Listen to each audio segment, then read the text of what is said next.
জার্মানিতে প্রথমে বাগানের সবজি দিয়ে কি কি রান্না করলাম সব কিছু থাকছে আজকের এই ব্লগে।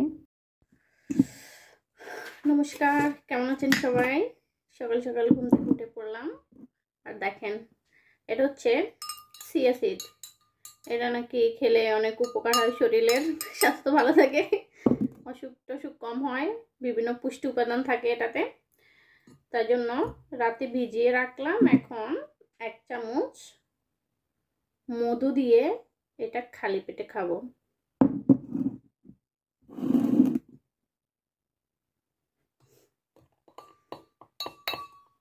দিয়ে দিলাম মধু, খাবার পালা। আজকে প্রায় 1 সপ্তাহের মতো জার্মানিতে প্রচুর গরম পড়তেছে, মানে যেটা বলার বাহিরে। বাইরে তো একদমই যাওয়া যায় না, কাজ ছাড়া কেউ বের হয় না, আর বাইরে কেউ কাজ করে না এখন। তো আমিও বাগানে যাই না, আজকে প্রায় 2-3 দিন হলো আমি বাগানে যাই না, এত গরম পড়তেছে বাইরে। অনেকগুলো ফল পেকে রয়েছে, একদম লাল হয়ে গেছে, আজকে কিছু তুলবো। আর 2টা কুমড়া গাছ আছে, অনেকগুলো ডাটা হয়েছে, তো সেগুলো আনবো।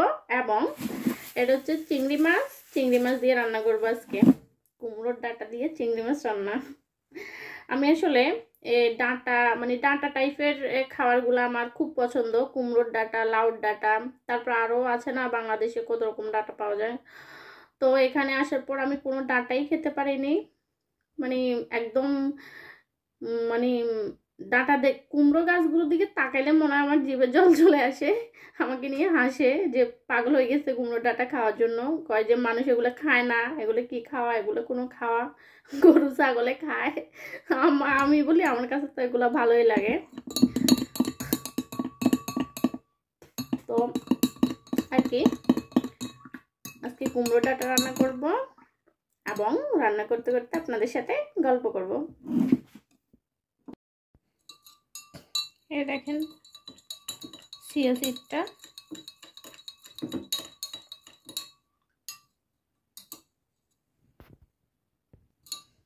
খাবো এখন। মধু গলা শেষ।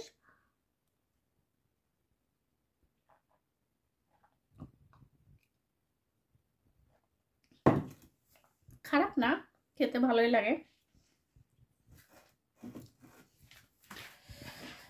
এখন নাস্তার পালা।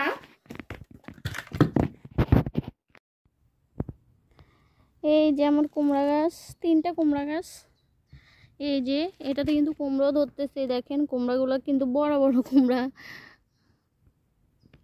আর এই যে বিসি আনছে যে এটার, এই যে দেখেন কুমড়া গাছগুলো কিন্তু অনেক, মানে এগুলো কিন্তু বাংলাদেশে যেমন মাচা হয়, মাচার মধ্যে দেয়, এদেশে কিন্তু এরকম হয় না। এদেশে এরকম ছোট ছোট গাছের মধ্যে ফল ধরে, আর এগুলা এর থেকে বেশি বাড়েও না, মানে কানা টানা বের হয় না। আর এই পাশে দেখেন আমাদের সিম গাছ, এগুলো বরবটি, এগুলো ধরতেছে, 5-6 দিন পর মনে তোলা যাবে কিছু সিম আর কি। আর এটা হচ্ছে শশা গাছ, তো শশা 2টা ছিল, তুলে ফেলছে কালকে। আজকে এই কুমড়োর এই ডাঁটাগুলো দিয়ে আলু দিয়ে রান্না করব, সাথে চিংড়ি মাছ দেব। আর একটা মূলা এনেছে মনে হয় পরশুদিন, তো ও মূলাটার মুখে একটু ইয়ে ছিল, এই যে ডাঁটা ছিল, আমি সেগুলো সুন্দর করে কেটে ফ্রিজে রেখে দিয়েছি। দেশে থাকলে এগুলো খেতামও না, আর এখন এখানে এগুলো পাইও না। কথা আছে না যে আসলে জায়গা বুঝে জিনিসের মানুষের দাম হয় আর কি, সেরকম। দেশে থাকতে আমরা এগুলা খেতাম না, পালাই দিতাম, আর এখন এখানে শুধু আশপাশ করতেছি কবে খাবো কবে খাবো।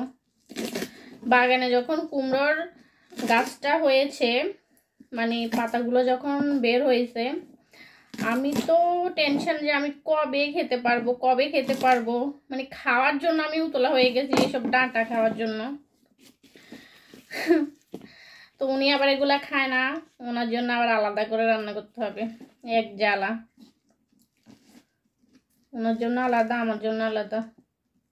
আমি দেশে থাকতো কুমড়ো ডাঁটা এগুলো বেশি পছন্দ করতাম, এখন এখানে তো পাই না। তো যেহেতু গাছ একটা দুইটা উঠছে, ওগুলা থেকে তো খাওয়া যাবে।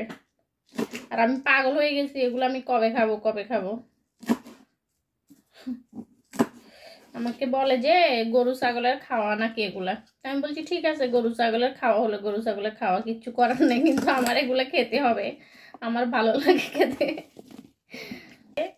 একটা আলু দিব, দুইটা দিলে আবার বেশি হয়ে যাবে। একটা দিব কুমড়োর ডাঁটা, এগুলা মূলোর ডাঁটা, সাথে চিংড়ি মাছ। ওহ, জমে যাবে। কে কে ডাঁটা খেতে ভালোবাসেন ছেলে?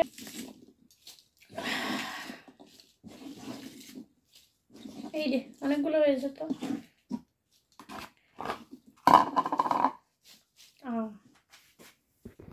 এই যে কুমড়োর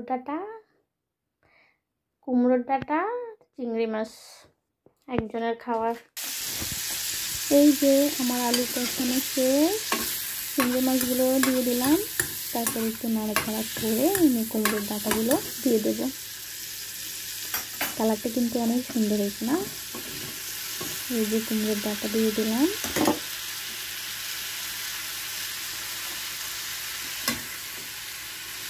এই রান্নাটা বেশিরভাগ আমার মা করতো, দেখে থাকতে আমি খুব মজা করে খেতাম। এখানে তো মা নাই, এখানে নিজে নিজে রান্না করতে হবে। এই যে আমার জল দিয়ে দেবো এখন। অ্যান্ড আমার কুমড়োর ডাঁটা হয়ে গেছে, কত সুন্দর একটা কালার হয়েছে। এরপর একটু এবং এর উপর একটু ধনিয়া পাতা ছিটিয়ে দেব। ধনিয়া পাতা ছিটিয়ে দেবো, রান্না শেষ। যেন স্বাদটা আর একটু দ্বিগুণ হয়।